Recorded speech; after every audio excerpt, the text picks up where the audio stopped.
শুরু হয়েছে আমরা শান্তি চাই, আমরা শান্তিতে বসবাস করতে চাই। পৃথিবীর অন্যতম শক্তিশালী একটা রাষ্ট্র সুইজারল্যান্ডকে বলা হয় শান্তির দেশ।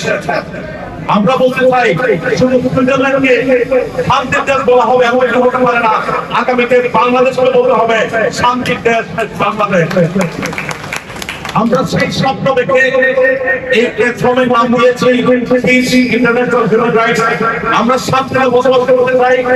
আজকের দিনে যে সমাজ ব্যবস্থা আমরা দেখতে পাই, অনেক স্বপ্ন দেখে সেই জুলাই আন্দোলন হয়েছিল, জুলাই আন্দোলন হওয়ার পর আজকে 1 বছর হওয়ার পরও এদেশে আমরা যে স্বপ্ন নিয়ে সে একাত্তরে যুদ্ধ করেছি, যে স্বপ্ন নিয়ে তরুণ জীবন দিয়েছে, সে 5 আগস্টের পূর্বের সময় আমরা সেই স্বপ্নের জায়গাতে পৌঁছাতে ব্যর্থ হয়েছে। এটা তাই কাছে আমি জানি না, আজকের যে পরিস্থিতি এদেশের তরুণ সমাজ দেশ ছেড়ে যাচ্ছে।